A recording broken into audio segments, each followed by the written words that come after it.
peu à partir de ce moment-là que la classe bourgeoise va délégitimiser le vélo comme utilisateur de la rue, puis essayer et réussir à marginaliser le vélo de sorte à ce que le vélo ait plus vraiment sa place. Ils sont allés sur le bord de l'eau avec un kayak, avec un canot, puis ils ont embarqué les vélos dans le canot, puis ils se sont dit, ah, mais là, on est obligé de traverser le fleuve en canot. Ils ont fait une espèce de manifestation théâtrale où ils sont déguisés en Moïse. À Montréal, on n'avait pas le droit d'avoir de vélo, de transporter son vélo dans le métro.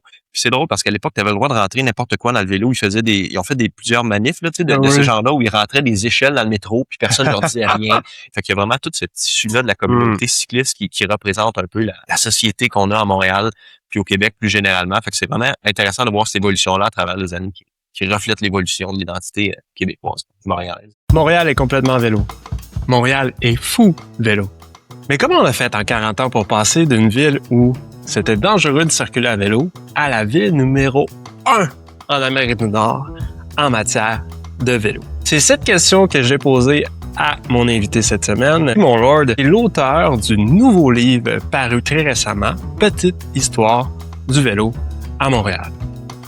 Mon nom est Xavier Robidoux et bienvenue aux Électrons libres.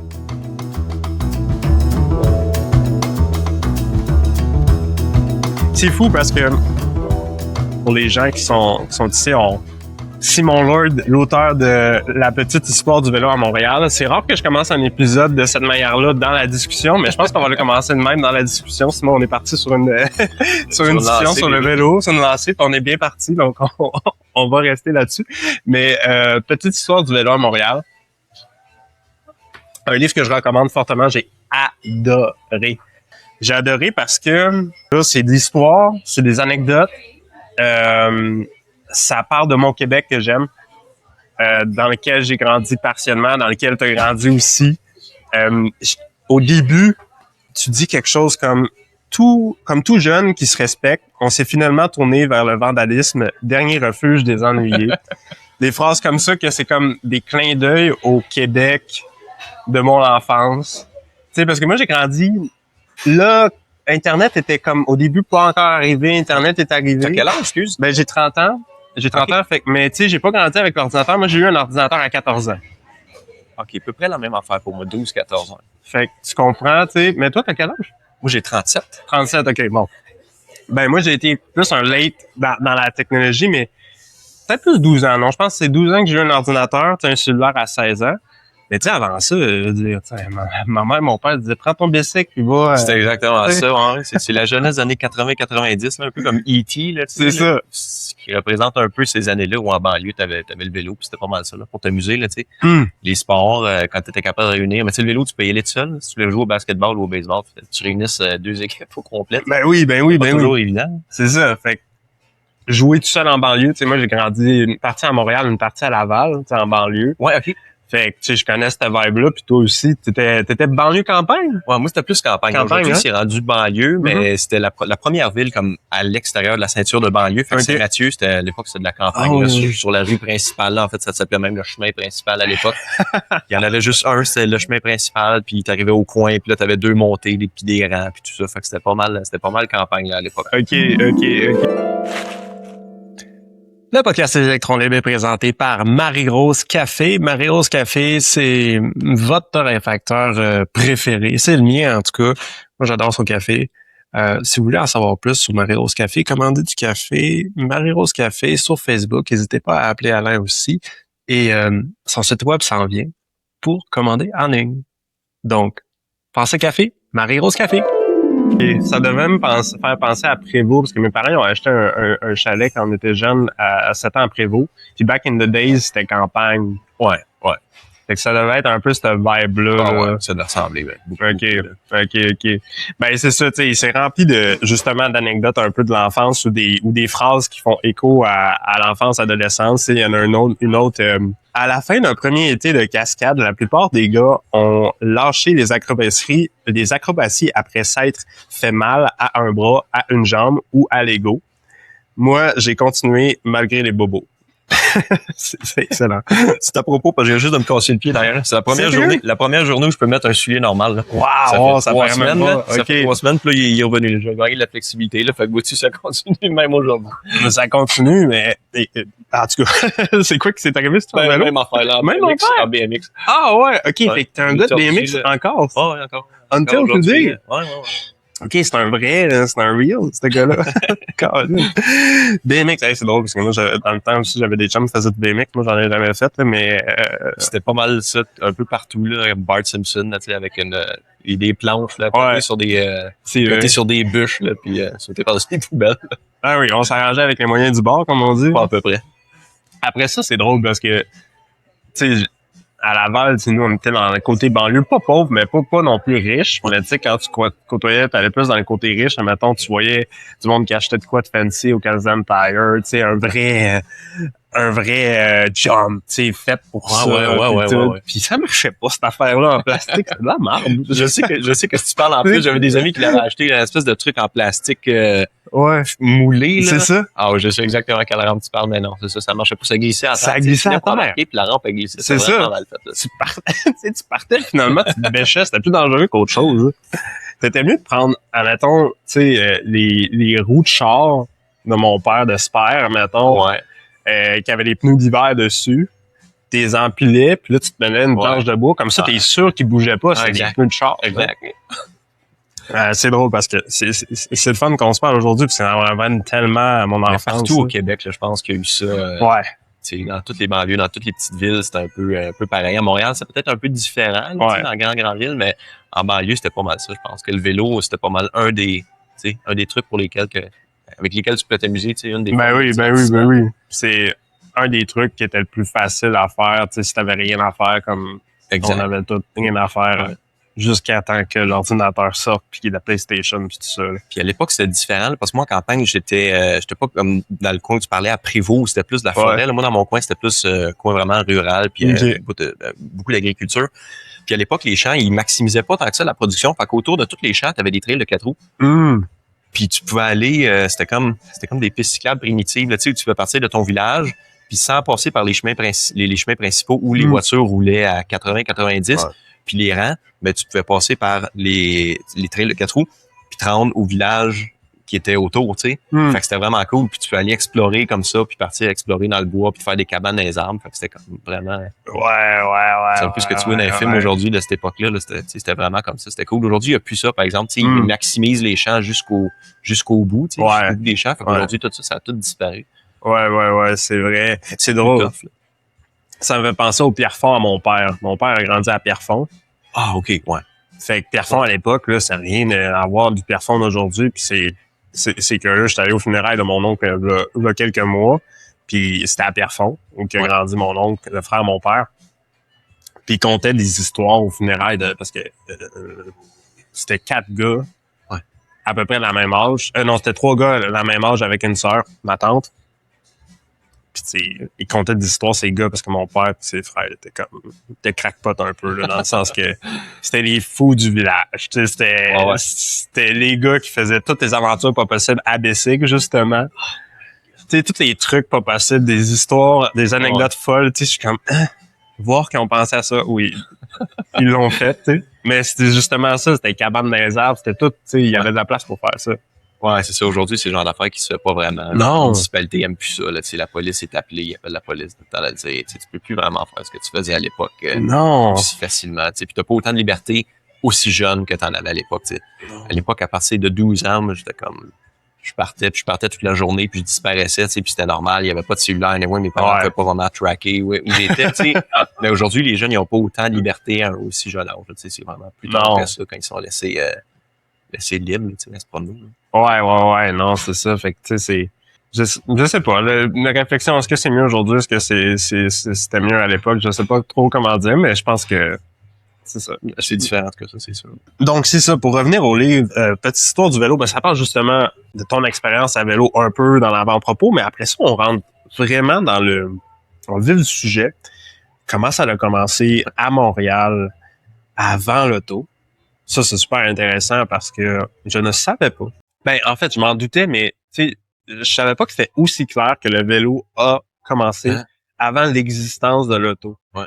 À Montréal, it was a thing. Est-ce que tu peux m'en parler plus de comment c'était à l'époque? OK, où commencer? Il y a tellement d'affaires à dire. Ouais.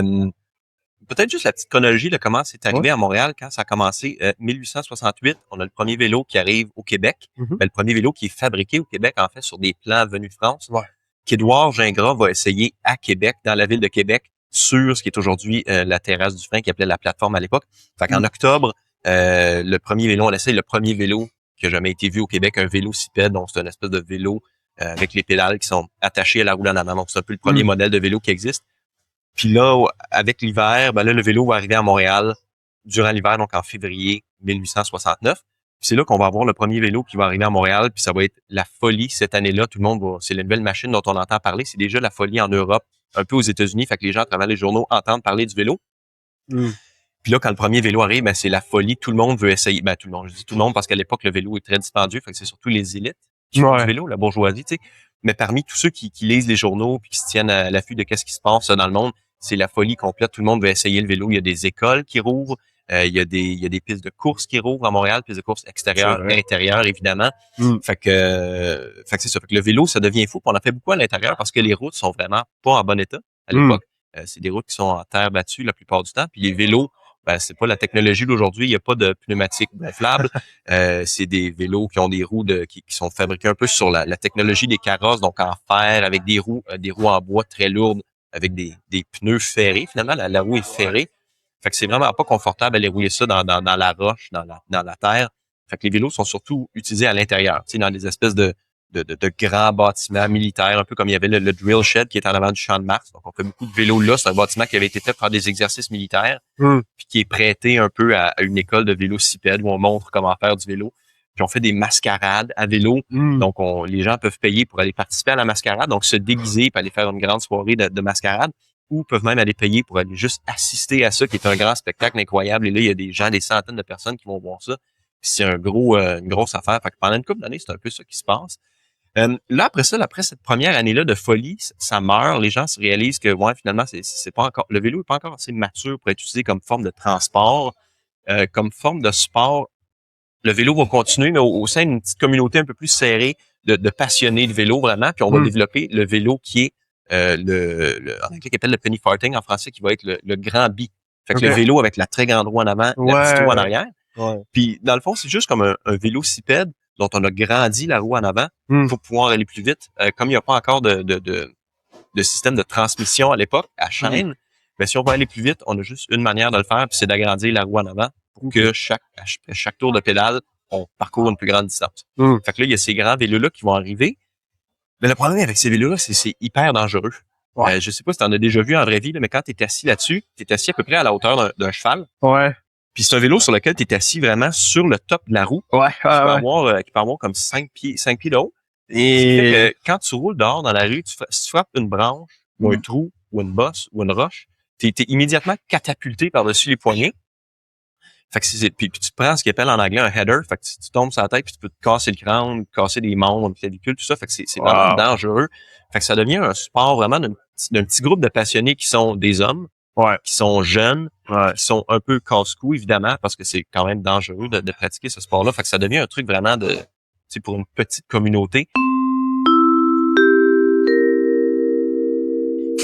Ça pouvait vraiment être dangereux, ce vélo-là. En effet, comme le dit Simon, un vélo avec une grande roue en avant, vous avez à peu près la hauteur d'un cheval. La hauteur d'un cheval, là, c'est un minimum mon épaule. Moi, je suis 5 pieds 10, donc vous pouvez imaginer comment c'est haut. La personne, c'est la hauteur de la roue. Fait qu'imaginez à quelle hauteur devait être la personne pour rouler ce vélo-là. À l'époque, il n'y avait pas non plus de système de chaîne, donc c'est une transmission directe à la roue, comme on dit. Il n'y a même pas de système de courroie, pas de chaîne, rien de ça. Donc c'était vraiment dangereux comme type de vélo. Si vous voulez voir à quoi ça ressemble, je vous encourage de regarder à votre écran à l'instant parce que vous allez voir une image apparaître de c'était quoi un grand bi. Puis, dès que le système de chaîne arrive sur le marché, il est adopté de manière unanime simplement parce que c'était devenu la solution la plus simple, la plus fiable et surtout la plus sécuritaire pour se promener en vélo. Puis c'est devenu une option par défaut. Ça dure pendant les années 70. et 80, jusqu'à temps qu'on invente deux trucs hyper importants, qui est le pneumatique gonflable, qui va permettre au vélo d'être plus confortable puis même d'être plus rapide. Puis qu'on invente aussi la transmission à chaîne, qui va permettre d'avoir d'aller chercher plus de révolution par coup de pédale. T'sais. C'est ça. Puis là, c'est à ce moment-là que le vélo, on appelle ce vélo-là le vélo de sécurité, qui est finalement le vélo en cadre en diamant qu'on reconnaît aujourd'hui. C'est les vélos dans les années 1890. Tu regardes ces vélos-là, puis c'est des vélos qui ont un air très moderne. C'est des vélos qui ressemblent un peu aux vélos d'aujourd'hui parce que c'est un peu de là qu'est né les vélos qu'on a aujourd'hui. Fait que là, ça permet de démocratiser le vélo puis d'élargir la pratique du vélo à toute une population qui en aurait pas fait avant parce que c'était trop dangereux, parce que c'était pas confortable. Fait que les femmes commencent à faire du vélo, les plus jeunes, les plus vieux font du vélo. Fait que ça agrandit énormément aussi le marché du vélo. Évidemment, il y a beaucoup de compagnies qui se forment parce que là, il y a une demande qui explose, fait que ça prend plus de compagnies. Fait qu'autant en France qu'en Grande-Bretagne, qu'aux États-Unis. À Montréal, il y a eu moins d'industrie de vélo. Là. Il y en a un peu plus en Ontario, mais un peu partout, l'industrie explose. Puis on fabrique un paquet de vélos. Puis c'est là vraiment qu'il y a c'est quasiment l'âge d'or du vélo à Montréal, je dirais, parce que c'est là que tout le monde en parle. Ça devient un truc où tout le monde devient intéressé au vélo. Tout le monde en parle. On en parle tous les jours dans les journaux. On parle des courses qui s'en viennent. On parle des événements qu'il va y avoir. On reçoit un championnat mondial du vélo. C'est vraiment une époque assez incroyable, cette époque-là des années 1890. Il y a un boom du vélo vraiment comme on n'a jamais eu peut-être à aucune autre époque. C'est vraiment une époque vraiment spéciale. Quand ça part, comme on dit, puis ça a pris vraiment du temps avant que l'auto arrive, dans le sens que le vélo est arrivé, il s'est relativement bien installé. C'était the new thing in town, dans la ville, c'était le truc. Puis j'ai vu aussi que le vélo, c'était quelque chose de profondément canadien-français à l'époque. C'était francophone. Plus tard, les anglophones l'ont pris, mais c'était un truc très... Il y a une identité attachée au vélo. Moi, c'est ça que je Mais ça a beaucoup évolué à travers les années, parce que quand le vélo est arrivé, c'est arrivé à travers la vélocipédomanie, qui est la folie du vélo qu'il y avait en France à l'époque, en 1868-69. Fait que ça, c'est arrivé. D'ailleurs, le premier vélo est construit sur des plans venus de Paris, venus de France. Fait que toute cette première vague-là, la première vague en 1869, c'est très, très francophone dans les journaux, on le voit. C'est les francophones qui parlent plus de vélo que les anglophones. Puis après ça, dans la deuxième vague, qui est la bicycle craze des années 1890, c'est un peu plus anglais parce qu'à ce moment-là,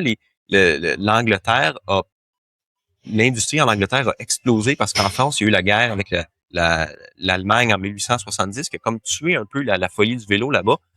Puis c'est un peu la ville de Coventry en Grande-Bretagne qui a repris le témoin puis qui a commencé à se développer. Puis c'est un peu de là qui est sorti la deuxième folie du vélo dans les années 90. Fait qu'à ce moment-là, c'était francophone aussi, mais c'était beaucoup, beaucoup, beaucoup anglophone. C'est beaucoup les anglophones puis l'élite qui avait beaucoup d'argent, évidemment, à cette époque-là, qui pouvaient se permettre de faire du vélo puis qui en faisaient beaucoup. Puis par la suite, avec les vagues d'immigration, par exemple, italienne, ben là, il y a toutes les Marignani de ce monde qui sont nés ici puis tout ça. Fait que le vélo, à travers les années, a vraiment reflété la composition identitaire du Québec. Puis on le voit avec les années 20, 30, 40, 50. Il y a eu de plus en plus, après ça, les années 70, il y a eu de plus en plus de magasins de vélos francophones qui sont apparus. On le voit quand on regarde les annuaires annuels au fil des années. On voit que le nombre de boutiques, à un moment donné, francophones explose puis devient même la majorité des boutiques de vélos.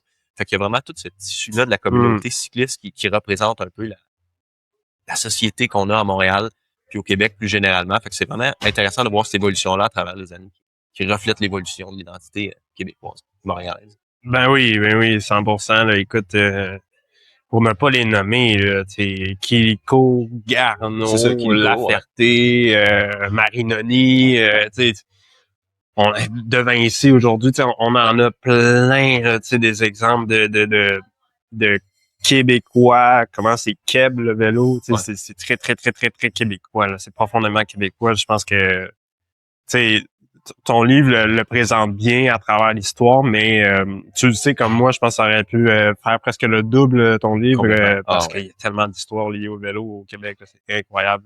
Puis à Montréal, c'est insane. Là. Il y en aurait eu beaucoup à dire, ouais. Ça aurait été possible d'écrire le double. C'est ça. C'est sur le plan, on parle du vélo comme moyen utilitaire, mais sur le plan de la performance sportive aussi, c'est incroyable. C'est ça. C'est juste pour auditeur, auditrice, j'en rajoute par rapport à ça parce que je viens un peu de ce monde-là, plus du monde de la performance vélo, puis tu sais, sur la scène internationale, le Québec is the place en Amérique du Nord. Là. Je veux dire, il y a des gens ne savent pas, mais il y a des équipes de l'Australie qui viennent faire nos courses locales ici. Là. Pour te dire à quel point le niveau est ici. Il y a des équipes internationales, des champions d'Amérique du Sud l'année passée qui sont venus faire un stage à Bromont de cyclisme. De tous les champions nationaux en cyclisme sur route. De route, là, même pas. De route. Ils ont le vélodrome, là. Ouais, le vélodrome, c'est ça. vraiment, là, ouais. Mais de route. Ils sont venus faire un stage à Bromont avec nos coachs ici. Tu sais, juste pour te dire à quel point le niveau, là, au Québec, c'est incroyable. Tu sais, le Grand Prix cycliste, Québec, Montréal, c'est la seule course de niveau UCI Pro Tour, World Tour en Amérique du Nord. C'est la seule. Ils viennent, les gens d'Europe, ils viennent ici pour 2 jours. Ouais. Ils repartent. That's all depuis des années. C'est la seule fois par année qu'ils viennent en Amérique du Nord. C'est incroyable. Tu sais, juste pour te dire comment le Québec, c'est cycliste au niveau performance, c'est une longue histoire. Ça fait longtemps qu'on est dans la performance. Ça fait longtemps qu'on est reconnu pour ça. It's the thing. Ben, en tout cas, on récolte, là, je pense, là, cette année avec le championnat mondiaux qui vont revenir avec le plus grand événement qui va avoir réussi depuis les Olympiques. Je pense que ça va être quelque chose de vraiment incroyable à voir là, en septembre. Je pense que la ville va... Ça n'a pas encore, on dirait, filtré tant que ça dans les journaux. Je sais pas trop, tu sais. Tu suis ça un peu, je trouve que dans les journaux... Ouais, on n'en parle pas assez. Tant que ça à la hauteur de l'événement là, que ça va être. Là, je sais pas. Non, vraiment pas assez. Vraiment pas assez parce que c'est incroyable le niveau de cyclisme qu'on va avoir ici à Montréal. Ouais. À ce niveau-là, je pense que bon, je suis biaisé clairement parce que c'est mon sport à moi. On est biaisé, mais c'est Mathieu Van Der Poel, Tadej Pogacar, Wout van Aert, tu sais, les noms qui vont figurer, Remco Evenepoel, les noms qui vont figurer là, c'est des légendes, c'est des monstres, c'est du monde qui écrivent l'histoire en ce moment sur comment on fait du bike professionnel. Avoir ce niveau-là ici qui se réunit pour se battre pour le titre de champion mondial, c'est un véritable honneur. On devrait être tous fiers, Québécoises et Québécois, ici, de recevoir ça, parce que c'est notre legs à nous. Ça nous appartient, il faut qu'on se l'approprie, le vélo. Peut-être qu'avec la mairesse, s'il était moins réticente à parler de vélo, peut-être. Mais là, j'ai vu récemment qu'elle a présenté les maillots, donc c'est un peu d'avancée. Ouais, c'est ça, c'était cool à voir, là, parce que la dernière fois qu'elle a fait la présentation elle avait présenté l'événement, elle avait pas mentionné vélo, c'est les championnats UCI de route, mais tu disais le championnat de route de quoi, de course de char, du NASCAR, on sait pas trop si la F1. Ouais, c'est ça, exactement. Mais là, c'est cool, je pense que peut-être que la température a changé à l'hôtel de ville, je sais pas. Mais peut-être elle-même, elle réalise aussi que Montréal est vélo. Montréal est vélo. Tu sais, je veux dire, on sort dehors au printemps, on a un magnifique café éclair à Montréal, mais juste devant nous, il y a une station Bixi. C'est pas compliqué, il y a une station Bixi juste devant nous. Donc, je veux dire, Montréal est vélo, on respire vélo, puis tu sais, tu le racontes bien dans ton livre comment c'est fait. J'ai envie de revenir sur d'autres moments forts de ton livre parce qu'il y en a plein. Le vélo sur la glace. Parle-moi-en, parce que ça, c'était une découverte. Fait qu'on pense que le vélo d'hiver, parce que le vélo d'hiver, c'est beaucoup développé, right? Ça a explosé depuis une couple d'années grâce aux pistes cyclables, un paquet de trucs. Puis on pense, en tout cas, on aura peut-être tendance à penser, je pense, au sein de la population générale, que c'est comme quelque chose de vraiment nouveau, puis peut-être même encore excentrique, peut-être même pour certains, tu sais. Puis non, au contraire, le vélo d'hiver, ça commence, le vélo arrive à Montréal en 1869. Puis déjà, le premier hiver qu'on a à Montréal, on veut tout de suite adapter le vélo à l'hiver. En 1870, on crée le vélocipède à patin, ou en anglais, il l'appelle le Ice Velocity, quelque chose comme ça. Ouais.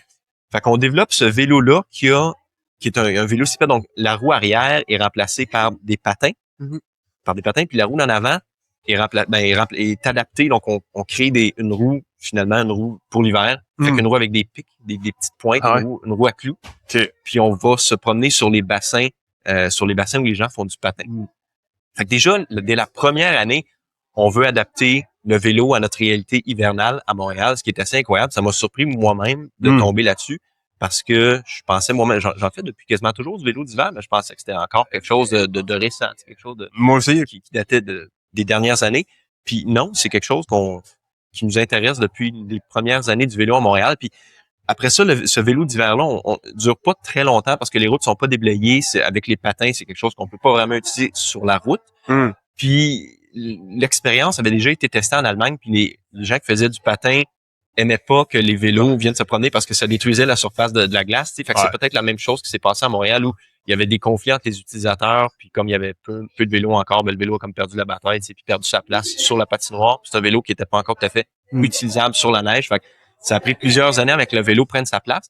Mais déjà, au début du 20e siècle, quand le vélo quand on commence à développer un vélo qui peut être utilisé comme outil de travail, avec les pneus gonflables, avec des vélos qui sont un peu plus solides, qui sont capables de transporter du cargo, des vélos cargo. Mais là, déjà là, le vélo commence à être utilisé à Montréal comme outil de travail durant l'hiver. Puis ça cause déjà des conflits avec les automobilistes.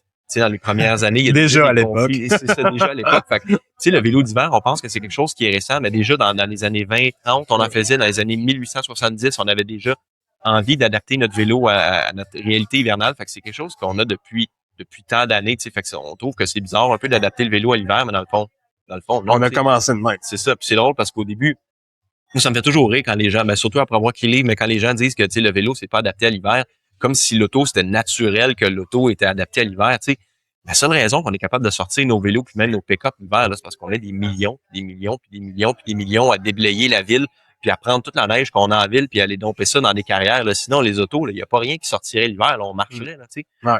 Puis c'est un peu ça qui est arrivé avec le vélo aujourd'hui. C'est un peu le même parallèle. C'est seulement parce qu'on déblaye les pistes cyclables qu'on est capable de faire du vélo d'hiver. Fait que c'est la même affaire. Si on déblaye les pistes cyclables puis qu'on les entretient bien, ben les gens vont être capables de faire du vélo d'hiver. Mais c'est pareil dans le fond que pour les autos. Si on déblayait pas les rues, il n'y a pas personne qui ferait de l'auto, qui se promène en auto l'hiver. Fait que c'est un peu le même parallèle. Puis ça m'a vraiment surpris parce que je m'étais comme pas posé la question, bizarrement. C'est un peu l'état normal des choses, là, un peu carbone, tu sais, quand t'as grandi là-dedans. Puis j'ai été surpris de découvrir que dans les premières années, on prenait l'auto puis on rangeait ça dans des garages. Il y avait des annonces dans les journaux qui disaient en magasinage d'automobile, venez vous serrer votre voiture dans le garage pour l'hiver. Puis ça m'a vraiment surpris de trouver ça. Puis en même temps, en même temps, quand tu découvres, tu dis ouais, dans le fond, ça a du sens. Tu sais. Ouais. On sortirait pas notre auto dans 3 pieds de neige si c'était pas déneigé. Hey, en passant, si t'aimes ce que t'entends, si t'aimes ce que tu vois, t'aimes le contenu qu'on fait, tu peux t'abonner, mais tu peux faire encore mieux. Tu peux commenter aussi. Tu peux nous dire qu'est-ce que t'aimes dans le podcast des électrons libres, ce que t'aimerais voir au podcast des électrons libres, des invités, des sujets à explorer. Bref, commente, ça nous aide à produire du contenu aussi pertinent et le fun à écouter. Une observation que je fais, puis je l'ai remarqué parce que c'est frappant. À l'époque, le vélo est vu comme un autre type de véhicule à comparer de l'auto. C'est-à-dire qu'on a perdu ça, tu sais, avec la vision plus enfantin. Tu t'en parles un peu de la vision plus que le vélo c'est fait pour les enfants. Tu sais, c'est pas un truc d'adulte. Mais à l'époque, le vélo c'est un véhicule comparativement au tramway, à l'automobile. Tu sais, on mettait ça au même statut comme on est en train de ramener ça aujourd'hui. Ouais. Ben, c'est parce que ce qui est arrivé, c'est qu'au début, dans les années 1890, il y avait beaucoup l'élite, la bourgeoisie qui était intéressée au vélo, puis c'était le véhicule de la modernité. Puis c'était effectivement vu comme un véhicule. En fait, c'était le seul véhicule autonome vraiment que tu avais. Là, tu voulais sortir de chez vous pour aller à quelque part de tes propres moyens. Tu pouvais soit marcher ou prendre le tramway ou peut-être que tu avais une calèche si tu étais hyper riche. Ouais, c'est ça. Mais pour la plupart des gens, tu n'avais pas un cheval avec ton étable, même au centre-ville, ça n'avait pas de sens. Fait que le vélo, c'est le premier véhicule qui te permet vraiment de te promener à Montréal de manière autonome. Puis il y a des gens qui utilisent ça pour aller et revenir de leur travail à partir des banlieues. Le vélo aide même à développer les banlieues dans les premières années à Montréal. C'est vrai, ça. Ça, c'est ironique, ça. Fait que, c'est vraiment un véhicule. Puis ce qui arrive, c'est que quand l'auto arrive, mais tous les gens, toute cette bourgeoisie-là qui est intéressée au vélo, tourne le dos au vélo, puis tout le monde devient intéressé à la voiture. Puis là, à un moment où toute l'élite est rendue en voiture, ben là, le vélo qui continue de se promener puis qui a été adapté par la classe moyenne, là, le vélo représente un obstacle au milieu de la rue qu'on veut tasser de là, parce que ça bloque les rues, tu sais. Puis c'est un peu à partir de ce moment-là que la classe bourgeoise va délégitimiser le vélo comme utilisateur de la rue, puis essayer et réussir à marginaliser le vélo de sorte à ce que le vélo ait plus vraiment sa place. T'sais, on transforme ça en un jouet pour enfants. On dit que le vélo, c'est juste quelque chose pour les enfants. Il y a une espèce de je veux dire, de stigma attaché même au vélo, où un adulte, à partir des années 30, 40, 50, tu veux plus vraiment, en tant qu'adulte, être vu sur un vélo. Tu sais, c'est perçu comme une affaire pour enfants. C'est perçu comme quelque chose qui t'associe aux classes plus basses. C'est vrai. Tu sais, fait que tu vas acheter une voiture parce que c'est ça qui va augmenter ton statut aux yeux des autres. Fait que c'est un peu ça qui se passe. Puis c'est pour ça que le vélo perd un peu son statut de véhicule à partir de ces années-là, puis va revenir seulement après les années 70, tu sais, avec la révolution culturelle où on va redonner un certain cachet au vélo. Mais jusqu'à ces années-là, c'est des années quand même assez difficiles pour le vélo à Montréal, puis d'ailleurs partout ailleurs en Amérique du Nord. Ouais. Mais c'est des années aussi, tu sais, tu parlais des années 50 dans le livre, puis je sais que t'as pas dessiné le parallèle de manière claire, mais si on regarde l'histoire du Québec, avec les années du Duplessis, etc., Ouais, tout à fait. c'est des années sombres, pas juste pour le vélo. Je pense qu'en termes politiques, au niveau culturel, tout le Québec en entier a souffert de ces années-là. Tu sais, on parle des pensionnats aussi, tu sais, avec les Autochtones, etc. Tu sais, c'est pas le Québec que je chéris aujourd'hui nécessairement. Non, c'est pas les années où on a eu les meilleures idées. Non, on n'a pas eu les meilleures idées vraiment ces années-là. Différents. Ouais. C'est ça. Et parlons-en des années 50, parce que les années 50, ça souligne une période charnière au Québec. En effet, on appelle les années 50 aussi dans nos livres d'histoire la Grande Noirceur. C'est une période où on est au Québec marqué par un grand conservatisme religieux. On appelle aussi ces années-là les années Duplessis, du premier ministre Maurice Duplessis. C'est aussi les années de pensionnat. C'est les années qu'on désire parfois oublier au Québec, tellement on naviguait dans une dérive idéologique sur plusieurs pans politiques et sociétales. Donc, ça explique aussi en partie pourquoi nos infrastructures publiques ont été bâties autour d'automobiles durant cette période. En effet, le vélo était considéré comme un jouet pour enfants et ça explique en partie le retard en termes d'infrastructures cyclables au Québec. Ces années-là, on pensait juste au char, puis le vélo, c'était pour les kids.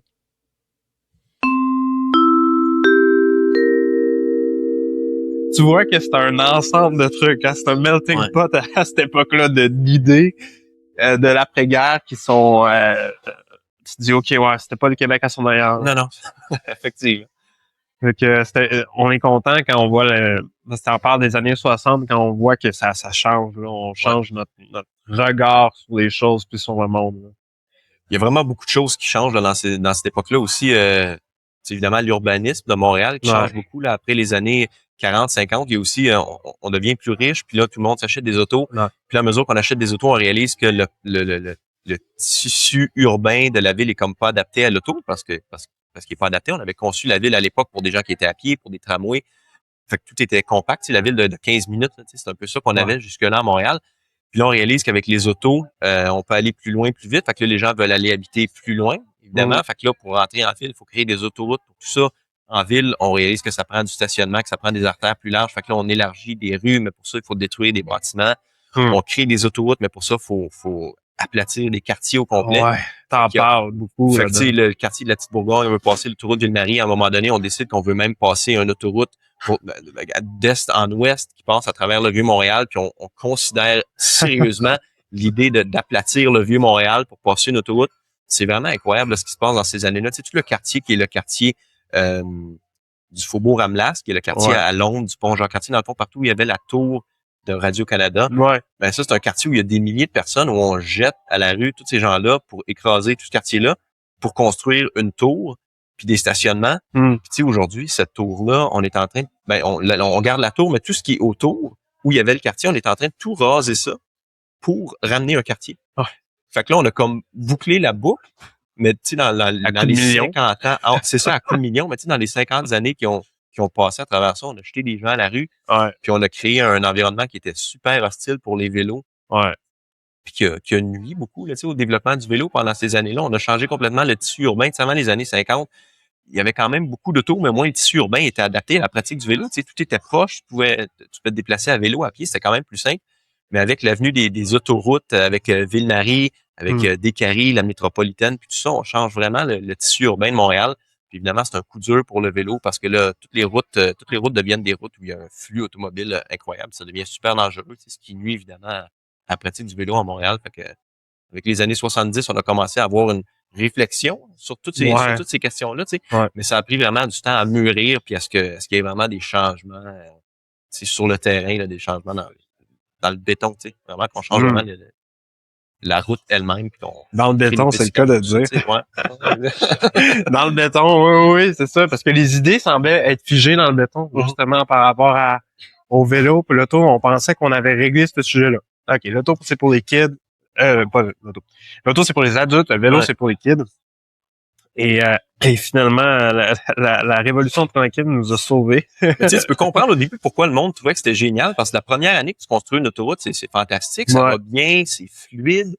Mais tu sais, à l'intérieur d'une couple d'années, disons, ça se passe le mot, tous les gens vont vivre en banlieue, plus de gens s'achètent une automobile, puis là, à l'intérieur d'un an ou deux, c'est à l'intérieur, je pense, d'une année qu'ils ont construit métropolitaine, que c'était déjà jammé, qu'il y avait déjà des bouchons de circulation. Fait que tu sais, au début, tu dis, OK, ouais, c'est une bonne idée, wow, c'est fantastique, on va en construire d'autres. Puis là, en quelques années, tout ça, ça redevient tout bouchonné, tu sais.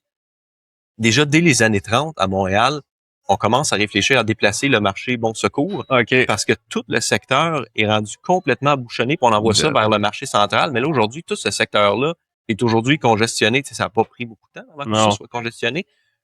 Fait que je pense après toutes ces expériences-là, on a réalisé, ouais, finalement, peut-être que ça marche pas aussi bien qu'on avait imaginé au début, tu sais. Non. Les premières années, tu comprends pourquoi, mais après ça, avec le recul, là, c'est plus facile. Avec le recul, on réfléchit un peu plus là, à ce qu'on a fait. Puis c'est drôle parce que tu soulignes un autre point dans ton livre, c'est que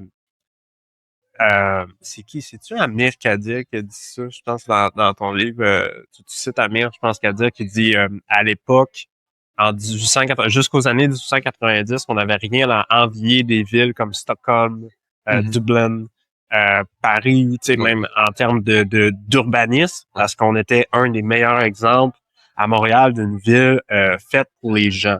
Exact. À la hauteur d'humain. À la hauteur humaine. À échelle humaine, en fait. Ça a changé. Ben, à l'époque, toutes les villes étaient construites comme ça. Avant l'automobile, toutes les villes étaient construites de manière compacte parce que tu n'avais pas 10 millions de manières de te promener, là. Non. Tu y allais à pied ou à vélo ou en tramway. Fait que t'avais pas vraiment le choix de concevoir les villes sur une trame qui était assez compacte puis où tu pouvais aller au point d'intérêt, aller à l'épicerie, à la pharmacie, aller dans les centres d'emploi. T'avais pas vraiment le choix d'avoir une trame urbaine qui était compacte. Mais là, avec l'arrivée de la voiture, ça a changé des choses un peu partout dans le monde. Tu sais, les idées qu'ils ont eues aux États-Unis, ça s'est migré au Canada facilement. Mais en Europe, c'est la même chose. Le périphérique à Paris, je veux dire, c'est des exemples dans toutes les villes. Là, tu sais, toutes les villes ont été transformées par l'automobile, puis pas toujours pour le mieux sur le point de vue de la qualité de vie, en tout cas. Non, c'est ça. Venons-en à l'automobile parce que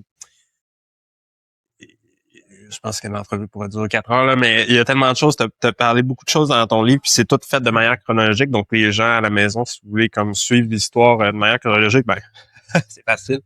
Procurez-vous le livre puis lisez-le. Mais tu parles de plein de choses. Par rapport à l'automobile, il y a un petit clin d'œil à Communauto et à comment ça s'appelle? Claire Morissette. Claire Morissette, exactement. Claire Morissette, j'ai adoré ton histoire. Comment tu racontes Claire Morissette, tu racontes aussi Robert Silverman, qui sont des personnages, des icônes en fait du vélo dans les années 70, quelque chose ish, qui sont méconnus. Claire Morissette, elle a une rue à son nom, me semble, à Montréal. Oui, là, je sais plus lequel. C'est-tu l'axe nord-sud ou l'axe est-ouest? J'ai comme un blanc, mais oui, c'est comme un des deux axes majeurs, puis Robert Silverman a eu l'autre. C'est ça. Récemment, l'année dernière, je pense. Ben, il y a 2 rues à Montréal qui sont au nom de ces 2 icônes du vélo. On va parler chacun de chaque personne parce que ça vaut la peine. Commençons par Claire Morissette. C'est qui Claire Morissette? Fait que Claire Morissette s'implique dans le monde de la bicyclette. Puis c'est elle qui gère le monde de la bicyclette et cet organisme, pour ceux qui le connaissent pas, qui sont cet organisme-là, qui est un organisme militant pour le vélo à Montréal, né dans les années 70, qui demande plus de pistes cyclables, plus de place pour le vélo à Montréal, plus de stationnement, bref, qui fait toutes les revendications pour le vélo. Puis on le journal. À l'époque, il est distribué à quelque chose comme 10 000 copies. Là, je me rappelle plus le chiffre exact là, que j'ai dans le livre, mais à peu près 10 000 copies. Donc, c'est vraiment un journal imprimé. C'est incroyable. À l'époque, aujourd'hui, c'est comme dur à imaginer. Ah ouais, c'est ça. Aujourd'hui, ils ont un vrai journal qui est envoyé. Il y a de la pub là-dedans. C'est incroyable. Puis qui est publié pendant plusieurs années. Puis c'est elle qui gère, qui a gagné ce journal-là, l'écrit à l'intérieur. Puis c'est elle qui j'imagine, fait le pont entre les gens qui vont rédiger dans ce journal-là. Puis elle s'implique aussi sur le terrain, donc à faire des manifs. Puis tout ça, c'est un groupe qui va faire des manifestations, des grands die-in. Donc, je vais aller se coucher en plein milieu des intersections pour dire que la voiture a trop de place, la voiture tue les gens en ville, qu'il faut faire plus de place pour le vélo. C'est beaucoup relié à l'environnement aussi à cette époque-là, dans les années 70. C'est dur à imaginer pourquoi aujourd'hui, parce qu'avec les autos sont rendus beaucoup plus propres, au sens où, oui, ça crée du changement climatique, mais on voit pas nécessairement la smog, tout ça, mais à l'époque, je sais pas si tu as déjà vu des vieux chars, des chars d'époque, là, tu vois vraiment la fumée là, qui sort, la fumée bleue puis noire. Là. Mais imagine-toi si tout le parc automobile, c'était ça, dans les années 60. C'était un peu ça, la vivre en ville, c'était plus vivable parce que tu sentais l'auto partout, c'était des chars comme ça partout. Fait que c'était vraiment épouvantable là, pour la qualité de vie. Puis tous ces groupes-là, à cette époque, qui revendiquaient plus de place pour le vélo, c'était beaucoup relié à l'environnement. Puis le monde de la bicyclette, c'était un peu ça. Tous ces gens-là qui étaient là-dedans avaient à cœur l'environnement beaucoup.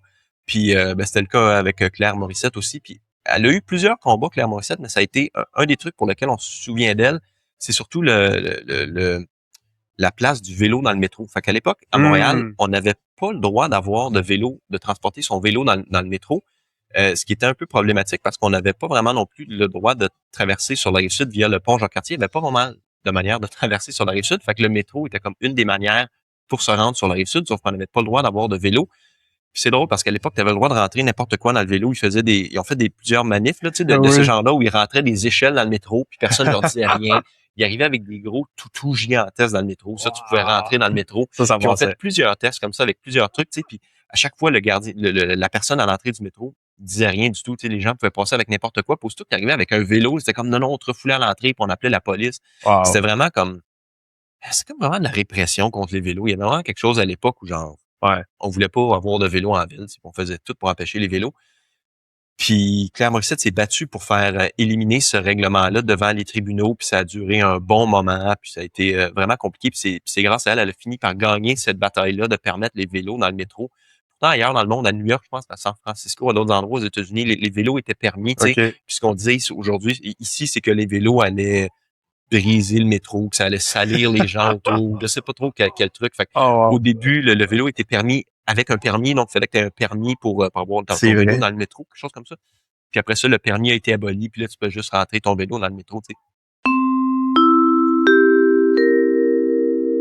Claire Morissette et Robert Silverman. Sans eux, on n'aurait pas le Montréal d'aujourd'hui par rapport au vélo. C'est clair, net et précis. Ils ont été des figures marquantes du vélo dans le dernier siècle et on les remercie grandement. Parce que prendre ces clics et ces claques, aller dans la rue, protester, aller en prison, tout ça, ça demande énormément d'implication. Tu gagnes pas une scène pour ça, puis ton but, c'est pas de travailler pour des changements de maintenant, c'est surtout pour les changements de demain. Quand tu seras mort, à quoi ça va ressembler Montréal? Bref, des sources d'inspiration pour vous et moi certainement. C'est à penser qu'est-ce qu'on peut faire pour changer notre monde aujourd'hui pour que ça ait un impact demain, dans 10 ans, dans 20 ans et dans 50 ans. Je vous laisse sur cette question.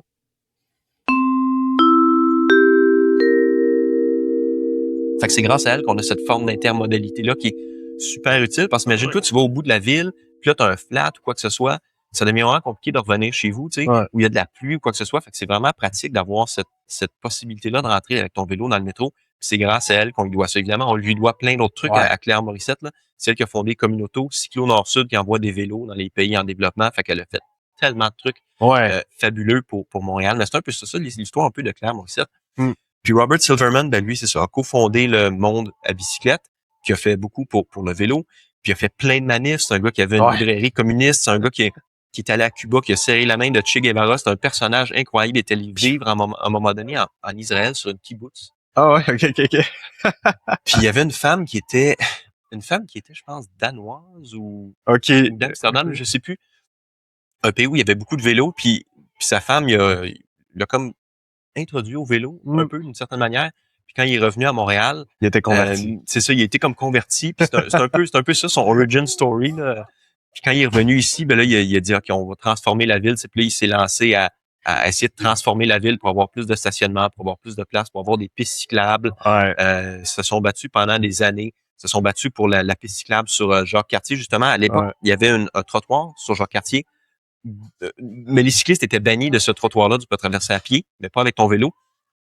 Puis il s'est battu pour que les cyclistes puissent aller sur cette piste-là. À un moment donné, le trottoir est littéralement tombé. Ah, wow. Il est littéralement tombé tellement c'était mal entretenu parce qu'on entretenait, on mettait l'argent pour la portion automobile du pont, mais on n'entretenait pas le trottoir. À un moment donné, le trottoir s'est détaché. Là, une partie de comme 10 pieds par toute la largeur est complètement tombée du pont. Ah, ouais. Qui ont fait une manif où ils sont allés bloquer le pont avec un groupe militant de la Rive-Sud où chacun est parti. Le monde à bicyclette est parti de Montréal. Le groupe de la Rive-Sud est parti de la Rive-Sud puis se sont rejoints au milieu où ils ont bloqué le pont. Puis ont réussi à forcer le conseil des ports à ce moment-là qui gérait le pont. Okay. On réussi à forcer cet organisme-là à investir l'argent qui était nécessaire pour réparer le pont. Puis il y avait des réparations qui étaient nécessaires tout le long du trottoir, puis à permettre aux cyclistes de traverser. Sinon, il y avait aucun autre lien. Tu sais, à l'époque, tu ne pouvais pas encore traverser par T'es qu'un kayak. Ouais, c'est ça, c'était pas mal ça, c'est ça, c'était ça. C'était pas mal ça. En fait, c'est drôle parce qu'à un moment donné, le monde à bicyclette a fait exactement ça. Il n'y avait pas moyen de traverser. Fait qu'ils ont invité les journalistes. Ils ont dit, ben, on va faire une manif pour avoir accès à, tu sais, pour avoir une traversée, un endroit où on peut traverser le chaînon manquant, qui est ce petit pont-là, pour traverser au bout du circuit Gilles Villeneuve aujourd'hui. Il y a un petit pont qui permet de traverser vers les Écluses, vers Saint-Lambert. À ce moment-là, il n'y en avait pas. Puis le monde à bicyclette a fait plusieurs manifs puis représentations auprès des élus pour avoir ça. À un moment donné, ils sont allés sur le bord de l'eau avec un kayak, avec un canot, puis ils ont embarqué les vélos dans le canot, puis ils se sont dit, ah, ben là, on est obligé de traverser le fleuve en canot. Tu sais, à un moment donné, ils ont fait une espèce de manifestation théâtrale où ils sont déguisés en Moïse. Tu sais, je pense que c'est Robert Silverman qui s'est déguisé en Moïse, où ils ont essayé de séparer les eaux pour que les cyclistes puissent traverser vers Montréal. Fait qu'ils ont fait un paquet de manifestations théâtrales comme ça, qui a eu un écho énorme à l'époque. On en parlait dans les journaux, on parlait d'eux dans les journaux régulièrement. Là, à chaque quelques semaines, il y avait quelque chose, une manifestation qui était faite un peu de cette nature-là. C'était vraiment toujours théâtral. C'était toujours drôle. Fait que ça avait toujours la faveur du public et des journalistes. Fait qu'ils ont fait plusieurs manifs comme ça, puis ça a permis vraiment de changer la perception du vélo à Montréal, puis de faire accepter le vélo comme une forme de moyen de transport. T'sais, avec ce que Vélo Québec aussi, qui était un peu naissant à cette époque-là, a fait. Mais fait que c'est un peu ça. Tu parlais un peu de Claire Morissette et de Robert Silverman, là, ces deux personnages incroyables, là, mais c'est un peu ça le résumé. Là. Les deux ont fait de la prison. Si j'ai... Claire Morissette, es-tu en prison? Je pense que oui. Me semble que je pense que oui, mais Robert Silverman aussi, c'est ça qui a été envoyé parce qu'il avait peinturé une piste cyclable. La ville ne voulait pas faire de piste cyclable. Fait qu'ils ont dit, ben, on va régler le problème, on va aller en peinturer une nous-mêmes. Puis là, la police est arrivée en plein milieu, qui était en train de peinturer, puis il avait la main littéralement dans le galon. Puis là, ils ont dit, tu sais, la police, à ce moment-là, leur ont dit, là, t'as le choix de payer une amende de 50$ ou d'aller en prison, tu sais. Mais Robert Silverman est un gars, un stratège. Ouais, pour le show, exactement, c'est ça, parce qu'il a bien compris que ça allait attirer la faveur du public, où ça n'a pas de sens qu'on envoie quelqu'un en prison parce qu'ils veulent avoir des pistes cyclables, parce qu'ils veulent pas se faire écraser par des chars. La chaussée. Non, c'est ça. Fait qu'il a décidé d'aller en prison, puis il est allé en prison où il est devenu ami avec les gardiens, où il s'est fait chum avec toutes les autres gens qui étaient en prison, tu sais, qui étaient comme, ça n'a pas de bon sens qu'ils soient en prison pour ça, tout ça. Fait qu'il s'est fait ami avec toute la gang qui était là-bas. Puis s'est attiré la faveur un peu de tout le monde, le gars, charismatique, tu sais.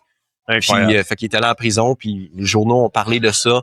Puis ça a eu l'effet escompté où, tu sais, pas longtemps après, il y a eu une piste cyclable qui a été construite à Montréal. Fait que tout ce que ces gens-là ont fait avancer énormément la cause du vélo à Montréal pendant ces années-là. Là, on oublie ça un peu aujourd'hui, mais il y a eu toute une histoire dans les années 70 pour faire changer la perception du public. Là, ça a été un effort colossal là, qui a été déployé.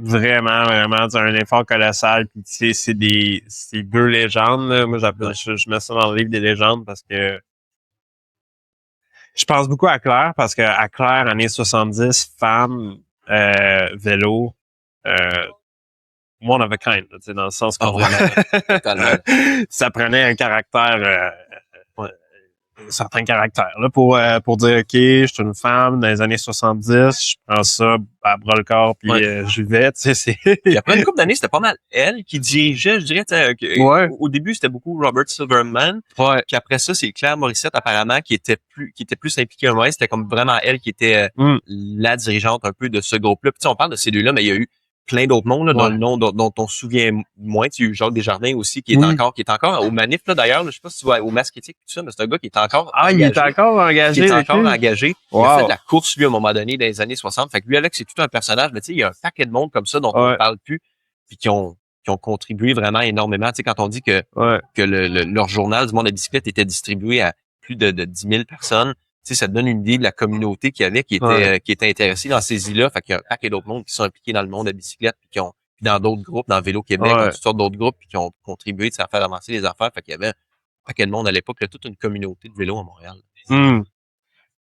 J'aime ça parce que le vélo, en même temps, c'est drôle parce que le combat pour le vélo, c'est encore aujourd'hui, by the way, c'est encore très lié à d'autres enjeux sociaux. Ouais. Qui sont pas nécessairement du vélo. C'est-à-dire, mettons, le droit des femmes, le féminisme aujourd'hui, je le vois. La communauté LGBTQ, of course, ça je le vois aussi. Tout ce qui est lié aux causes sociales, la pauvreté, l'accès à l'éducation, c'est très lié à ça. On voit à Cyclo Nord-Sud où qui mélange le vélo puis l'insertion sociale. On est là-dedans aussi, les communautés plus immigrantes. Il y a tout le temps eu le vélo, ça a tout le temps été associé, on dirait, surtout au niveau des années 60, avec un axe très social. Ouais. C'est très social qu'on veut faire avancer les causes sociales. Ouais. Effectivement, ben c'est ça, comme l'environnement, tu sais, dans les années 70, c'était beaucoup l'environnement, comme s'il y a eu beaucoup la place des femmes. C'est même encore aujourd'hui, il y a plus d'hommes que de femmes qui font du vélo. Tu sais, les hommes sont comme surreprésentés parce que les hommes ont tendance à plus prendre de risques, mais non seulement ça, mais aussi parce qu'on conçoit pas notre réseau cyclable de manière à ce que les femmes puissent facilement. Tu sais, c'est encore les femmes beaucoup là qui vont dans la famille, qui prennent beaucoup de place, qui vont chercher les enfants à garderie, qui font l'épicerie puis tout ça. Puis nos pistes cyclables sont pas encore conçus pour permettre d'avoir accès à tous ces endroits-là. Tu sais, des fois, des grandes rues commerciales à Montréal comme ailleurs ont pas nécessairement de... Tu sais, là, on est proche de Saint-Laurent. Il y a pas de piste cyclable sur Saint-Laurent. Il y a beaucoup de commerces sur Saint-Laurent. Tu sais, c'est un lieu d'emploi au centre-ville. Ben, c'est la même affaire. Fait que, tu sais, souvent, les femmes qui ont besoin de faire plus ce qu'on appelle en anglais du trip chaining. Tu sais, tu vas chercher les enfants. Après ça, tu vas chercher des petits trucs à l'épicerie. Tu vas faire d'autres trucs. Mais là, ça devient plus compliqué parce qu'il y a plein de ces rues commerciales-là où, mettons, il y aurait une garderie, plein de rues commerciales où il y aurait une épicerie, où il n'y a pas encore de piste cyclable. Fait que ça fait que beaucoup des besoins des femmes qui sont moins bien desservis par notre réseau cyclable. Fait que ça, c'est une des raisons. Le fait que les hommes ont plus tendance à prendre de risques, plus tendance à aller sur les rues où il n'y a pas de piste cyclable. Les femmes ont moins tendance à le faire. Fait que ça fait que les femmes sont encore moins représentées. Fait que tu as tout à fait raison quand tu dis que c'est lié à plusieurs causes sociales. Simon, là, il nous parle de trip chaining. Tu vois que ça mange en hiver. En fait, le trip chaining, comme Simon en parle, c'est l'effet de, sur son trajet, créer plusieurs mini-trajets avec des arrêts multiples, remplissant des objectifs différents, tout simplement. Par contre, dans la réalité des choses et sur le plancher des flashs, la plupart des gens qui font du trip chaining dans notre société, ce sont les femmes. Pourquoi? Parce qu'en général, c'est elles qui prennent la plus grande part de responsabilité au niveau des enfants. Aller chercher les enfants à la garderie, aller au travail, aller faire l'épicerie, et j'en passe. C'est quelque chose qui est en train de changer avec le temps, parce que, on l'espère, les conjoints, l'autre personne, le partenaire qui est dans le couple prend de plus en plus de responsabilités, mais ça reste une réalité qui existe au Québec et dans d'autres pays dans le monde. Les femmes font beaucoup plus de trip chaining que les hommes et il faut adapter notre réseau cyclable à cette réalité parce que si c'est pas les femmes qui le font, ça va être d'autres personnes qui vont le faire. Mais bref, il y a beaucoup de monde qui font du trip chaining dans leur quotidien. Ouais. Une cause sociale que moi, j'en parle pas beaucoup, mais qui me trotte de plus en plus dans la tête, c'est l'accès au vélo dans les quartiers défavorisés de Montréal.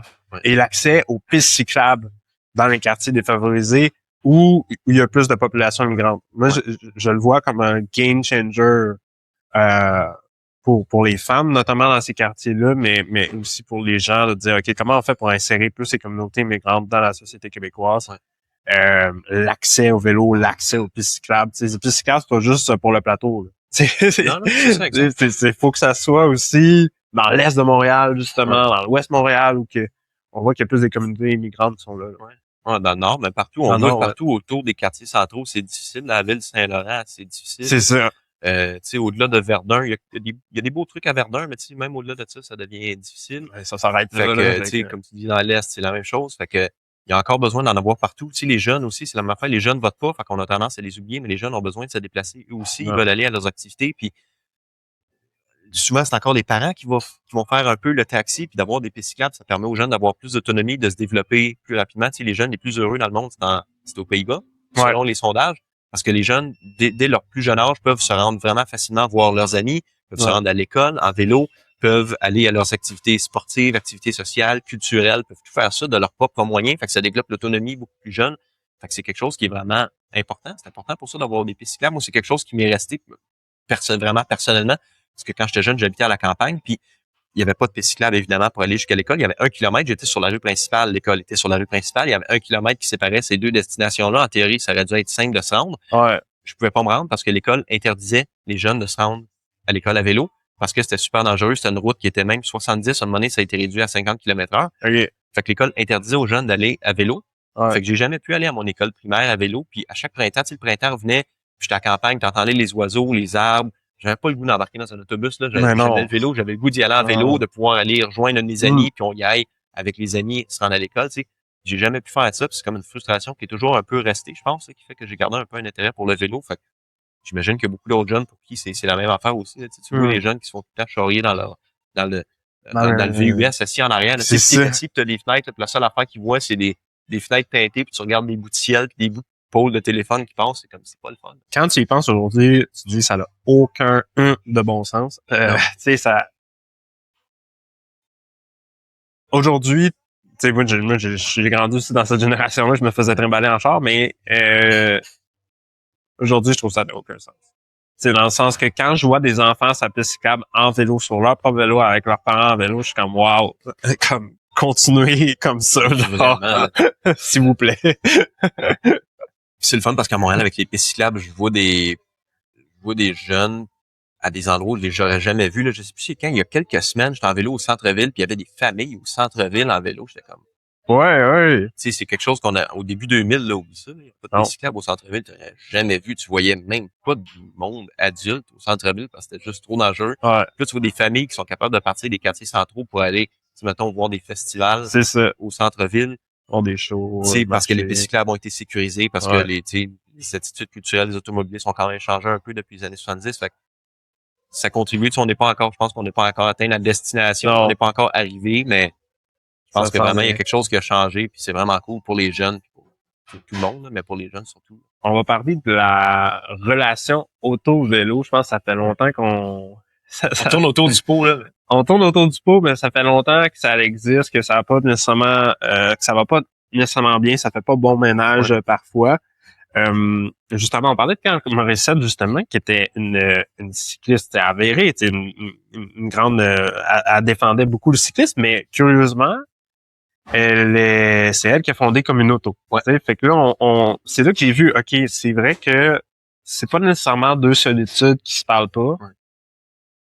La personne qui défendait, qui a fait de la prison pour le vélo, a décidé de fonder aussi Communauto, puis elle a écrit un livre sur le vélo. Fait que tu sais, c'est pas blanc ou noir. On voit que ça peut être bien fait de manière intelligente, les deux.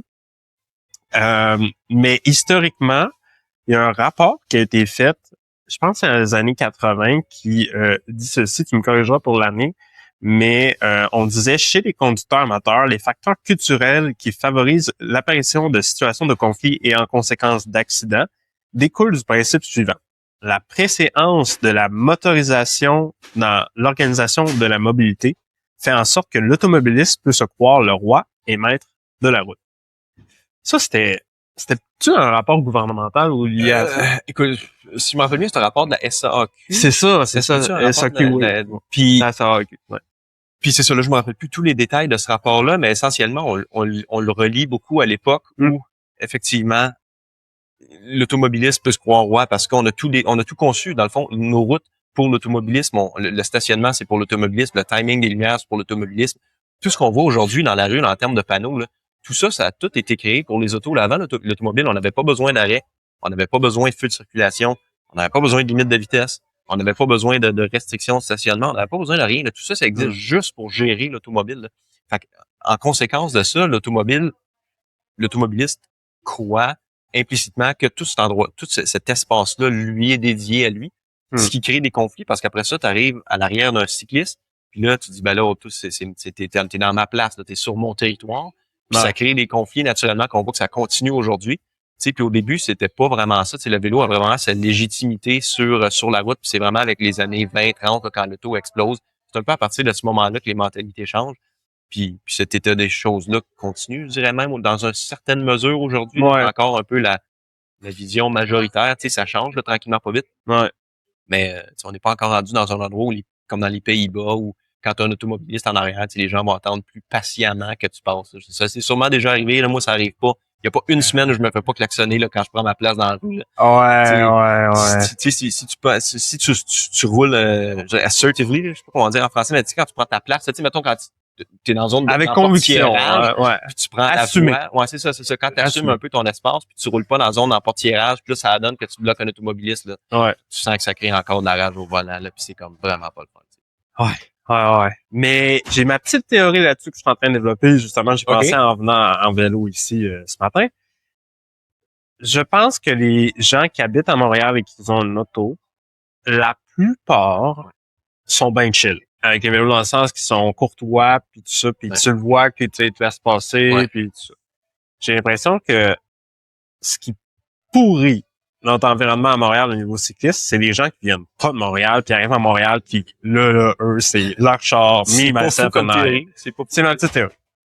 Ben, c'est pas fou comme théorie parce qu'effectivement, tu sais, quand tu roules en banlieue puis à Montréal, tu sens qu'il y a un changement tu sens qu'il y a un changement un peu d'attitude. C'est vrai ce que tu dis où la plupart des gens en général sont courtois. Tu sais, c'est juste que, tu sais, en vélo, t'es dépassé par les autos puis tu croises tellement d'autos dans une journée que même si c'est juste 1% de gens qui sont tarés dans le fond.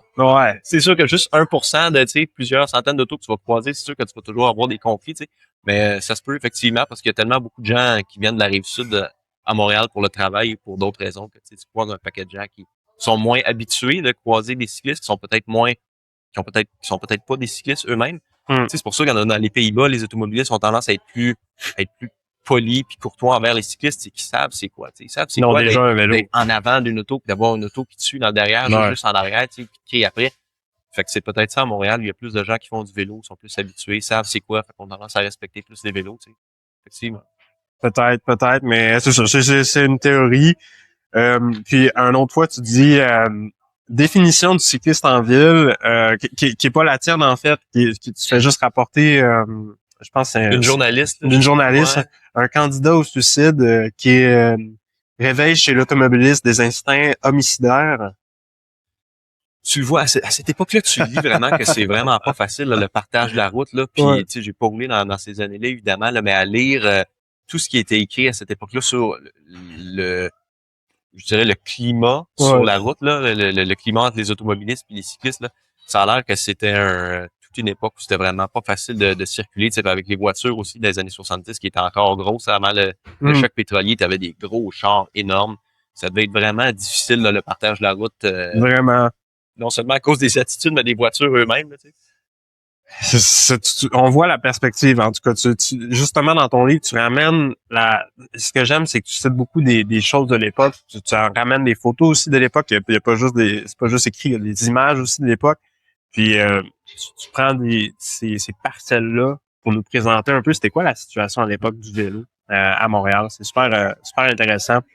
Une chose que je ne savais pas, le Tour de l'île en 1900... La première piste cyclable, c'est en 1977. Intéressant. Mais le Tour de l'île, je me rappelle plus dans quelle année, mais à un moment donné, c'était un record Guinness. C'était-tu en 73? Dans les premières années, c'est en 85, je pense, qu'il y a le premier Tour de l'île qui est comme le premier qui est comme pas un gros succès parce que c'est dans la pluie, plusieurs facteurs. Fait que là, ils sont même pas sûrs s'ils vont le faire l'année d'après. Tu sais, là, ils ont des problèmes, des difficultés financières. Puis là, la deuxième année, c'est un gros succès massif. Je pense que c'est même dès la troisième année où c'est déjà un record mondial. Ouais, c'est peut-être la troisième année. Je pense que c'est soit la deuxième ou la troisième année, mais c'est comme dès le départ où il y a un nombre incroyable. Je sais plus encore c'est combien exactement. Des dizaines de milliers. Mais c'est des dizaines de milliers. Puis c'est comme déjà incroyable qu'il y ait quantité-là de gens, tu sais, qui se rassemblent à Montréal pour faire du vélo. Faire du bike. Que ce soit un record Guinness, officiel. Puis pendant des années, cet état des choses-là continue, où il y a continué d'avoir des foules records qui viennent encore aujourd'hui. C'est un des rassemblements de cyclistes les plus importants au monde. Ouais. Fait que, tu sais, on a créé vraiment quelque chose d'incroyable dans ces années-là à Montréal en termes de culture cycliste. Il y a vraiment du monde qui ont travaillé fort. Ouais. Ouais, mais en tout cas, si encore les gens à la maison, si vous lisez le livre de Simon Lord, Petite histoire du vélo à Montréal, vous allez voir que Montréal est complètement cycliste. C'est comme, il n'y a pas de doute là-dessus. C'est pas une question de Montréal et vélo. C'est une ville vélo. C'est à part entière dans le monde. Il n'y a pas de question là-dessus. Bixi, pour les gens qui ne savent pas, ça vient de où le nom Bixi? Bixi, ça vient, en fait, ils ont lancé un concours à l'époque pour auprès du grand public pour trouver un nom pour le Bixi. Qui est le service de vélo partage à Montréal. Qui est le service de vélo partage à Montréal. Puis il y a plusieurs centaines ou peut-être milliers de gens qui ont répondu à l'appel, puis qui ont proposé des noms pour le Bixi. Je me rappelle plus c'était quoi les autres qui étaient au top. Celui qui a gagné, c'est évidemment Bixi, qui était, je me rappelle, Bicycle Taxi, qui était une espèce de mot valise qui était formé par un citoyen, je me rappelle plus de quel quartier même, mais qui a gagné un abonnement à vie. À vie, je pense.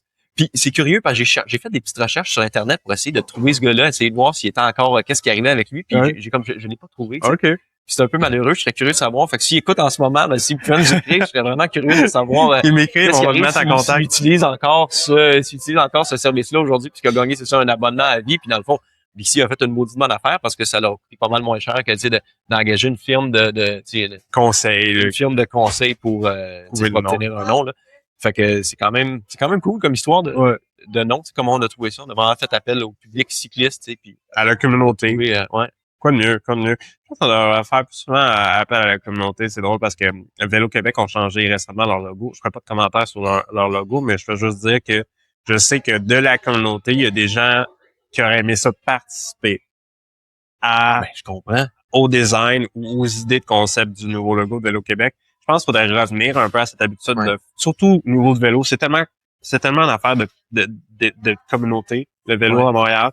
Je pense qu'on pourrait faire plus souvent appel à la communauté pour trouver nos noms, notre identité, etc. Écoute, on a des artistes visuels, là, j'en connais plusieurs, là, des artistes visuels qui sont vraiment impliqués dans la communauté vélo, qui font des affiches pour la masquétique. Il y a Pacou, il y a Amélie Tourangeau qui a fait d'ailleurs la couverture du livre de Stein Van Oosteren, qui était Pourquoi pas le vélo. C'est elle qui avait fait sa couverture, si je me rappelle bien. Je savais même pas. J'ai parlé à Stein. On a un épisode avec Stein, justement. Oui, on a un épisode complet avec Stein. Non, oui, ben écoute, je vais aller écouter ça, mais c'est Amélie qui a fait sa couverture pour son premier livre. Je sais pas l'autre livre là, qui est sorti plus récemment, mais fait qu'on a un paquet d'artistes visuels à Montréal qui sont talentueux, là, des talents sans limite, puis qui auraient effectivement probablement été intéressés. Tu sais, je sais pas, je n'aurais pas parlé, mais tu sais, à l'avenir, effectivement, c'est un bon... Faites appel à la communauté. On a une très, très belle communauté artistique. Juste pour dire, hier, j'étais dans un 5 à 7 sur l'identité francophone, anglophone à Montréal, nos artistes, tout ça, genre, it's a thing, là. Montréal, au niveau de l'art, là, faites appel à la communauté. Il y a tellement d'artistes, j'en connais plein. Écrivez-moi si vous voulez avoir des contacts. Simon Lloyd en connaît plein aussi. Il en manque pas. Une des choses qui revient souvent dans le discours populaire aujourd'hui, tu sais, à Montréal, on les a entendus du Trisac, Martineau, pour ne pas les nommer, qui nous ramène un heuristique, parce qu'un heuristique, c'est un raccourci psychologique. On pense que les pistes cyclables, ça nuit aux commerçants. C'est un heuristique qui est encore utilisé aussi par la Ville de Montréal, malheureusement. C'est une heuristique c'est un raccourci intellectuel qui semble vrai, mais que dans la réalité est complètement faux quand on regarde les statistiques. Parle-nous du rêve. C'est comment on voit le rêve et comment on devrait le penser aujourd'hui à la lumière des vraies données par rapport à ce qui se passe. Ben sur Saint-Denis, on l'a vu là où ça a été tout un psychodrame là. Quand on l'a annoncé puis que ça s'en venait, les commerçants ont eu peur que leur commerce ferme à cause de ça. On pensait que les cyclistes achetaient rien. Je sais pas trop c'était quoi. Je comprends pas vraiment comment on a théorisé ça que d'avoir des gens... Ils payent pas de taxes en passant. Non, ils payent pas de taxes. Je sais pas comment on a théorisé ça, mais les gens, les commerçants avaient vraiment peur. Puis tu sais, je comprends aussi là, quand t'investis tout ton argent puis toute ta vie là-dedans, puis que là, ça fonctionne. Je comprends que t'es réticent au changement, peu importe ce que ça peut être le changement, tu sais. Mais en même temps, du point de vue des gens qui sont, tu sais, qui devraient être un peu au-dessus de ça, puis avoir une vision d'ensemble, des gens comme des politiciens, des gens comme des experts en mobilité, on devrait être capable d'avoir une discussion plus rationnelle autour de ça. Le rêve Saint-Denis, c'est pas la première piste cyclable qu'on fait au monde, là. Non. On est en 2026, là, c'est pas la première fois qu'on construit une piste cyclable, puis on a des données probantes de partout dans le monde où on le sait, là, c'est comme plus vraiment discutable, là, rendu aujourd'hui en 2026, où on le sait que construire une piste cyclable, ça va pas nécessairement mener à un cataclysme économique sur une rue. On le sait, là, ça a été prouvé time after time after time. Après, à Vancouver, je pense, l'association des commerçants, après l'ouverture d'une piste cyclable, ont même redemandé plus de pistes cyclables parce qu'ils ont réalisé que ça amenait des commerces. Tu sais, c'est pas les autos là, qui achètent des affaires, là. C'est les gens. Les gens qui arrivent en rollerblade, qui arrivent en tapis volant, qui arrivent à pied, qui arrivent en auto, les gens achètent pareil. Tu sais, surtout à Montréal, il y a toute une densité là, de gens autour des pistes cyclables, autour des rues, qui fait que, tu sais, à moins que tu aies un commerce de destination vraiment où les gens de tout l'ensemble de la région métropolitaine, mais là, à ce moment-là, peut-être que si tu vends des tanks à chauffeur. Ouais, mettons. Mais tu sais, c'est ça. Fait que sur Saint-Denis, ça n'a pas mené à un cataclysme. Au contraire, tu sais, on a vu que le nombre de commerces vacants a même diminué après l'implantation de la piste cyclable. Fait que ça a été un succès retentissant. Il y a beaucoup de commerçants qui s'opposaient à la piste au début, qui finalement se sont ralliés à la cause. Ils ont dit, ouais, finalement, il y a des gens qui m'ont découvert, tu sais, en passant en avant en vélo. Ils ont dit, il y a un commerce de tel truc, un commerce de tel truc, je vais arrêter voir. Fait que ça te permet de voir, tu sais, quand tu passes en auto, là, tu passes, puis c'est un zoom, c'est un blur, tu vois rien. Tu sais, quand tu passes en vélo, tu as le temps de regarder un peu, voir, de découvrir tes commerces du quartier ou des quartiers à côté, si t'es pas dans ton quartier. Les pistes cyclables, ils pourrissent la vie économique de nos quartiers, ils appauvrissent nos commerçants. Bref, on l'a entendu celle-là vraiment trop souvent. En fait, c'est parce que la plupart des commerçants, ils ont associé à la voiture quelqu'un qui se parque devant chez eux, c'est quelqu'un qui va rentrer dans le magasin puis il va venir dépenser. Malheureusement ou heureusement, aujourd'hui, on a un meilleur indicateur si un client va rentrer ou pas dans ton magasin. Ça s'appelle l'achalandage piétonnier. Parce que plus que tu as de piétons devant ta porte, plus tu as de chances que la porte soit ouverte, puis plus tu as de chances qu'il y ait quelqu'un qui rentre puis qui dépense. Pour la plupart des commerçants. Je comprends que si tu as un commerçant qui vend des tanks à eau chaude, des congélateurs, puis des armoires normandes, ça se peut que tu t'aimerais ça qu'il y ait une voiture ou probablement un gros pick-up pour venir ramasser le truc. Mais on s'entend, c'est pas la plupart des commerçants dans nos villes qui vendent ce type de produits. Fait que je pense que c'est un peu la manière dont on devrait penser les pistes cyclables à l'avenir. On devrait être capable, je pense, d'avoir un discours qui est, en tout cas, j'espère qu'on serait capable éventuellement d'avoir un discours un peu plus rationnel là-dessus, à regarder les données, à savoir un peu à quoi est-ce qu'on peut s'attendre. Est-ce que ça va vraiment être un cataclysme? Qu'est-ce qui s'est passé dans le cas des autres pistes cyclables qui ont été développées ici à Montréal comme ailleurs? Puis être capable peut-être d'en parler avec les commerçants, tu sais, capable un peu d'avoir une discussion autour de ça qui est un peu plus rationnelle, puis un peu plus posée. On a tendance à faire des discussions spectaculaires, puis il y a des gens un peu comme tu mentionnes, on n'est pas obligé de mentionner qui, mais il y a des gens qui détestent vraiment les vélos puis qui ramènent tout le temps ces mêmes arguments-là de ça va faire fermer les commerces, ça va faire on le sait là que on l'a vu là, on a des études là-dessus, on a des données, on le sait que ça va pas mener à un cataclysme économique. Fait que ce serait le fun qu'on puisse avoir une discussion qui est un peu plus rationnelle autour de ça puis penser les prochaines pistes cyclables un peu de la même manière, tu sais. Avoir une discussion qui ramène un peu ces éléments-là de preuve, ces éléments-là scientifiques d'analyse à l'avant-plan puis être capable d'avoir une discussion qui est un peu plus rationnelle, tout simplement. Absolument, absolument. En tout cas, une discussion rationnelle, on en a eu une aujourd'hui avec Simon Lord. Je rappelle, c'est l'auteur de La petite histoire du vélo à Montréal. Super bon livre. Merci Simon d'être passé aux électrons libres. Dernière question pour toi. Je vois que c'est pas ton premier livre. J'ai vu que ça a été quoi ton autre livre précédent? L'autre livre précédent, ça s'appelait, c'est sorti pendant la pandémie. Réussir sa carrière, réussir sa carrière sans s'éreinter. Un petit guide pratique et machiavélique pour connaître le succès au travail. Fait que le titre donne un peu le ton de l'ouvrage. C'est un ouvrage qui raconte comment avoir du succès au travail en utilisant des petits trucs un peu machiavéliques. Là, c'est une satire, évidemment. Là. Je vois que les gens commencent à amener des environnements toxiques dans leur travail. C'est un peu l'inverse c'est un peu un outil d'autodéfense. Pour comprendre un peu quel genre de tactique déloyale des collègues, des patrons peuvent utiliser contre contre toi. Fait que c'est un peu ça l'idée du livre. Mais là, c'est sorti pendant la pandémie, fait que ça n'a pas eu comme l'effet escompté, mais c'est encore un livre qui me tient beaucoup à cœur, qui vient de situations vécues dans le monde du travail. Fait que c'est un peu l'autre livre que j'ai bien. À quoi on peut s'attendre comme prochain livre? Parce que, écoute, jamais 203, hein? Bonne question. J'ai un manuscrit qui traîne sur la finance personnelle. Donc, peut-être que ce sera le prochain. Nice. OK, ça ça touche au vélo parce que le vélo est le meilleur outil pour, on sait que les transports, c'est le deuxième poste de dépense pour la plupart des ménages après le logement. Ouais.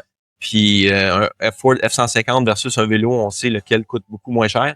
Ouais. Puis, tu sais, si vous voulez sauver de l'argent, là, c'est entre le tiers et 50% des déplacements qui sont des trips qui sont faits à l'intérieur de quelque chose comme 5 km de notre domicile. Fait qu'il y a un potentiel énorme de transfert modal pour les déplacements qu'on fait tous en auto. Tu sais, les gens qui ont des autos et qui n'ont pas réfléchi à ça, ben c'est une manière facile de sauver beaucoup de sous parce que l'auto, là, un coup que tu as réussi à t'en affranchir, tu réalises que c'est une poste de dépense. Là, ouais. Moi, j'ai eu à peu près 10 autos. Puis j'exagère vraiment pas, j'en ai eu plusieurs. Du VUS à la petite auto. Un gars de char, Ben, j'ai appris la mécanique à vélo avec mon père en apprenant la mécanique automobile. Parce que mon père m'a montré à faire la mécanique automobile. Mon père est super débrouillard. C'était quelqu'un de très manuel. Puis, tu sais, j'ai appris à faire la mécanique de char. Après, j'ai montré mes propres vélos. C'est bien drôle. Ouais. Fait que moi, ça a commencé comme ça. Mais c'est ça. Fait que j'ai eu des chars. J'avais de la facilité à gérer, mettons, les chars, tout ça. Mais c'est ça, quand je me suis départi de mes véhicules, de mon véhicule, mais de dire de vivre avec un véhicule, ben oui, tu sais, je l'ai vu tout de suite, là, tu sais, ben, content. Même si je fais ma propre mécanique, oui, ça me coûtait moins cher que la plupart des gens, mais même à ça, ça coûte cher. Écoute, petit clin d'œil sur ton livre. Hier, j'étais dans un 5 à 7, puis j'ai rencontré quelqu'un qui un Anglais, un Britannique, que ça fait 10 ans qu'il est au Québec. OK. Puis il était fier de me dire qu'il apprenait le français. D'ailleurs, il a un très bon français pour quelqu'un que ça fait 10 ans qui est au Québec, qui est en anglais. Puis il m'a dit, tu sais c'est quoi mon premier livre que je viens de finir? Mon premier livre en français, c'était ce livre-là. Ben voyons. Mon Dieu, ça me fait une fleur assez incroyable. Fait que je trouvais ça assez incroyable. J'ai dit, tu sais quoi? Demain, j'interview l'auteur de ces livres-là. Puis il était genre, je peux-tu venir? Puis tout ça. Puis tu sais. T'es pas sérieux? Wow. Ouais. Écoute, mais ça me touche vraiment beaucoup, là, que tu dis ça. Fait écoute, je trouve que pour moi, c'est une belle manière de terminer cet épisode-là. Ce livre-là, ça me ramène aux racines du Québec. C'est pas juste fait pour les gens qui habitent à Montréal, c'est fait pour tout le monde qui vit au Québec, même ailleurs. Lisez-le. C'est une manière aussi, il y a plein de clins d'œil à notre histoire, à notre culture québécoise. Moi, je m'en venais ici en écoutant du Dédé Fortin. Tu sais, je veux dire, moi, j'ai adoré parce que j'ai vécu un peu mon enfance d'une autre manière, encore une fois. Merci Simon pour ton livre. Merci d'être venu. Merci Xavier, c'est vraiment super. C'est déjà tout pour aujourd'hui. Merci encore une fois d'avoir été des nôtres. C'est toujours un plaisir de savoir que vous êtes à l'écoute semaine après semaine. Le mois de juillet, c'est un gros mois, donc attachez votre sucre ou votre casquette parce que c'est l'été et il fait chaud. Dans les prochaines semaines, il va y avoir encore beaucoup d'autres épisodes très pertinents. Si vous voulez en savoir plus sur Simon Lord, ben c'est pas compliqué. Vous pouvez vous rendre sur LinkedIn, sur Facebook, sur Instagram. Bref, disponible un peu partout ce gars-là. Puis il gagne à être connu parce que ses livres, honnêtement, son livre est magnifique. Moi, j'ai adoré ma lecture de ce livre-là. Je recommande chaudement la lecture de ce livre-là. Honnêtement, si vous voulez en savoir plus sur l'identité québécoise, si vous voulez en savoir plus sur l'histoire du Québec avec le vélo, notre amour pour cet outil de locomotion, bien, je vous suggère fortement le livre de Simon Lord, Petite histoire du vélo à Montréal. C'est tellement le fun à lire, ça se lit tout seul. Sinon, eh bien, portez-vous bien, on se dit à la semaine prochaine et surtout, déplacez-vous librement. Ciao!